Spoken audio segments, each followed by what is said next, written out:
सरगम और प्रेरणा की कहानी।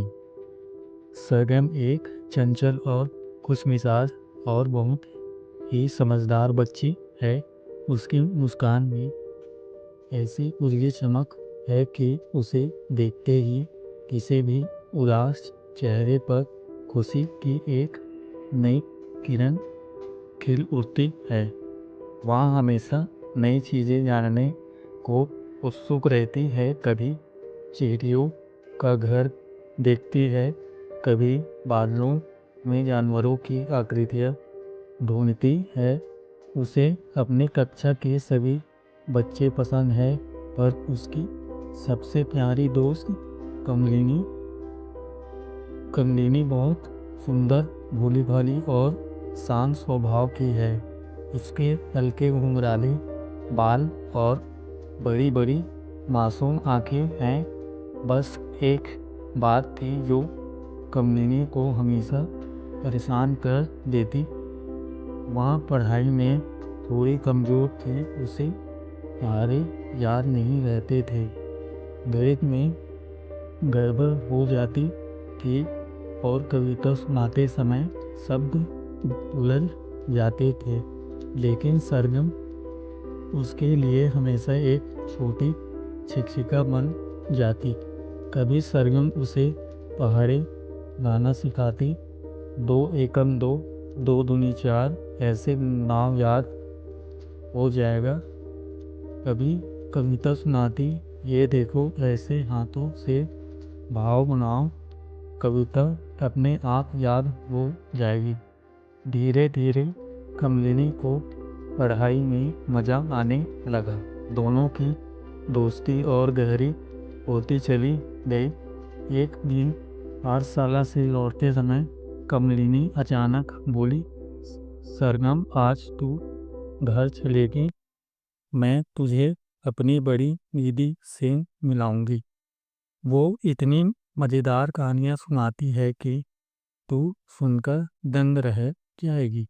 सरगम कहानी सुनने की बहुत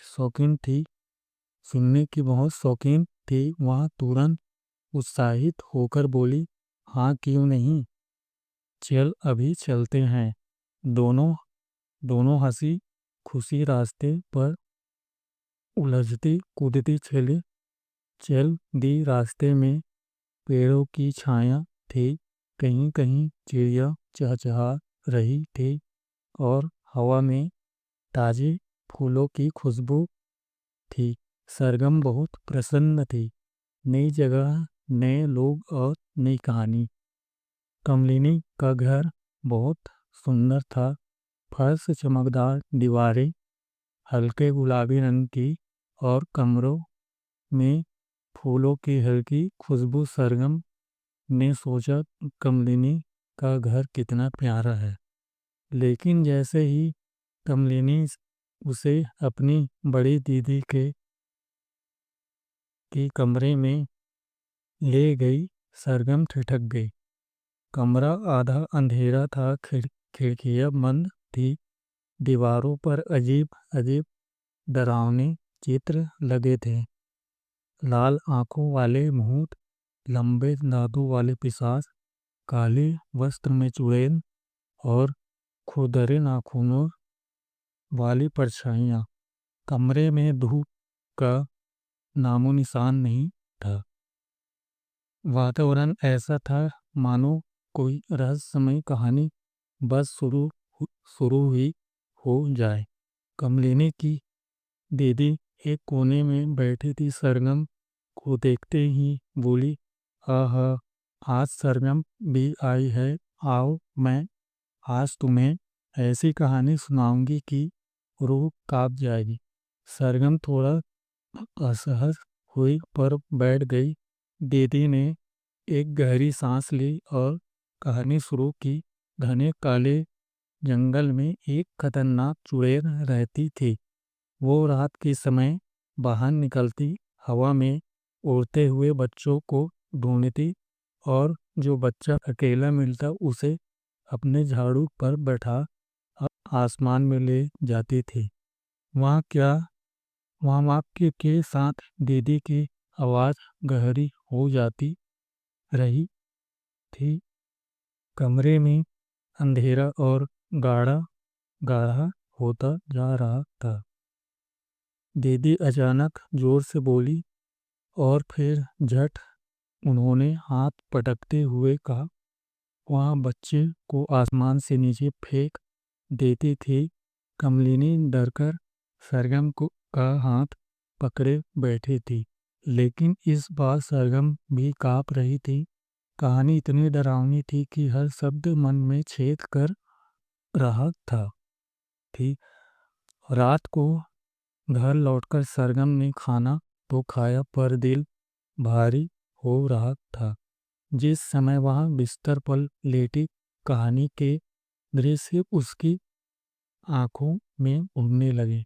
काला जंगल, सिसकती हवा, हंसती चुड़ैल और गिरता हुआ बच्चा। उसने करवट बदली, खिड़की के बाहर पत्तों की ससराहट हुई। सरगम को लगा कोई आ रहा है। अचानक उसने महसूस किया जैसे उसके बिस्तर के पास कोई परछाई खड़ी है। वह घबरा गई और चीख पड़ी, माँ माँ। मैं माँ दौड़ी, पिताजी भी आए। माँ ने उसे बाहों में भर लिया। डरने की क्या बात है, तू तो मेरी बहादुर बेटिया है। पर सरगम रात भर सो नहीं पाया। अगले दिन पाठशाला में सरगम सामान्य नहीं थी, ब- बस बच्चे, मैदान, सब कुछ उसे धुंधला और अजनबी लग रहा था। कक्षा में गई तो दीवार पर लगी तितली की तस्वीर उसे चमगादड़ सी लगी। अध्यापक की मुस्कान उसे अजीब डरावनी लगी, मानो चेहरा लंबा और लंबा हो रहा हो। आंखें बड़ी बड़ी हो गई हो। दो सहपाठी हंसकर बात कर रहे थे, पर सरगम को लगा वे उस पर हंस रहे हैं। वह बार बार पीछे मुड़कर देखती, कोई परछाई नहीं हो। पेंसिल गिरने की हल्की टप आवाज भी उसे किसी कदम की तरह लगती। अध्यापिका ने पूछा, सरगम तू इतनी घबराई क्यों है, तबीयत ठीक है? सरगम ने धीमे से कहा, मैम, सब डरावना लग रहा है, परछाइयाँ पीछे कर रही है। अध्यापिका चिंतित हुई। उन्होंने पानी पिलाया, बातें की, पर सरगम का मन शांत नहीं हुआ। वहाँ सोचने लगी, क्या सच में चुड़ैल मेरे पास आ रही है? क्या रात की परछाइयाँ फिर आएगी? दोपहर की प्रार्थना सभा में सभी बच्चे मैदान में खड़े हो गए। नीला आसमान साफ था, पर सरगम का मन भारी। वह सिर झुकाए खड़ी थी, तभी एक हल्की शांत प्यारी सी हवा उसके गाल को छू कर गुजरी। सरगम ने आंखें उठाई और उसके सामने एक सुंदर प्रकाश में आकृति खड़ी थी, प्रेरणा की परी। उसके पंख सुनहरी रोशनी से चमक रहे थे। चेहरा शांत था, आंखें दयालु। उसके आने से पूरा मैदान जैसे एक पल के लिए ठहर गया। परी ने कोमल स्वर में पूछा, सरगम बेटा तू इतनी घबराई क्यों है? सरगम की आंखें भर आई, मुझे डर लग रहा है। जो कहानी मैंने सुनी वो मेरे दिमाग में घूम रही है। मुझे लगता है कि चुड़ैल सच में आ जाएगी। परी मुस्कुराई, डर डर कहानी में था, सच में नहीं। अगर मन मन डर के रंग में रंग जाए तो फूल भी कांटे लगते हैं, और अगर मन हिम्मत से भर जाए तो जंगल बियाबान भी बगीचा बन जाता है।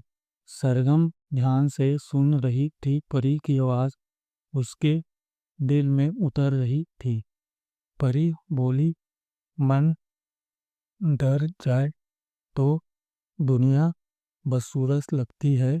जैसे धुएं से दर्पण काला हो जाए तो उसमें चेहरा भी अजीब दिखता है।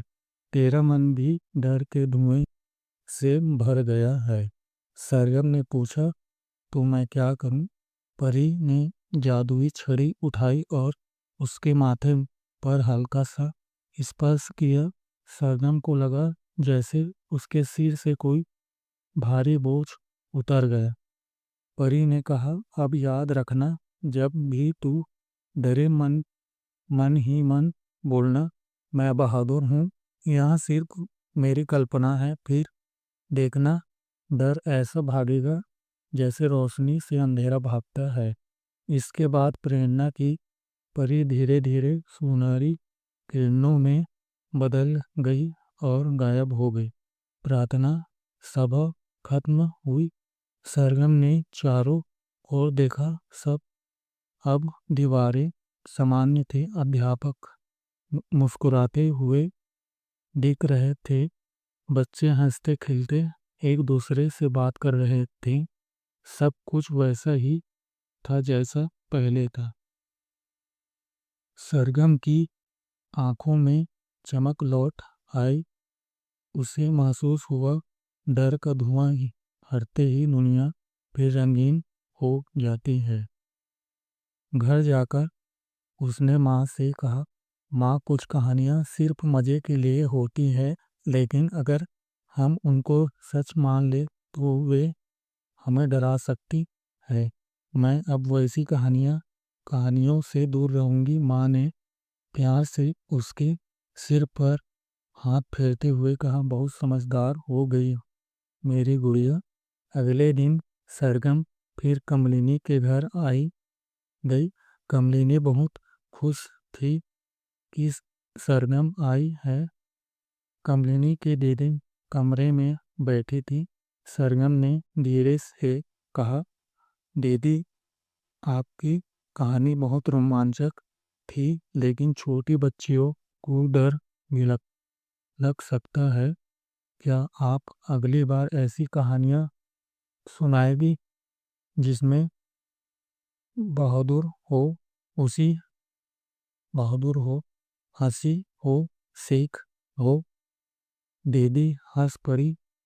अरे, तुमने तो मेरी आंखें खोल दी। ठीक है, आज से मैं ऐसी कहानियाँ सुनाऊंगी जो बच्चों को बल और प्रेरणा दे।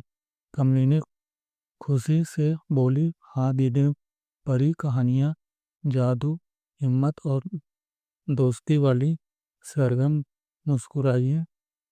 उसे भीतर अब कोई डर नहीं था, सिर्फ आत्मविश्वास था, साफ उजला चमकता हुआ। उस रात घर में हल्की हवा बह रही थी। पत्तियों की सरसराहट हुई। पहले सरगम डर जाती, लेकिन अब वह मुस्कुराई। यहाँ तो पेड़ों की बातों की आवाज है। खिलौने की परछाई दीवारों पर पड़ी। सरगम हंसकर बोली, अरे, यहाँ तो मेरी गुड़िया की परछाई है। और और जब अचानक कोई अजीब सा ख्याल आया, उसने परी के शब्द दोहराए, मैं बहादुर हूँ, सिर्फ यहाँ मेरी कल्पना है। बस डर वही खत्म। कहानी की सीख, डर से भागने से नहीं, उसे समझने से जीत मिलती है। कल्पना जब डर में बदल जाए तो मन भारी होता है, पर जब कल्पना हिम्मत का रूप ले ले तो बच्चा आसमान छू सकता है। सरगम ने सिर्फ प्रेरणा की परी ही नहीं देखी, उसने अपने भीतर की साहस की परी को जगाया, और तब से उसकी दुनिया पहले से भी ज़्यादा उजली, सुंदर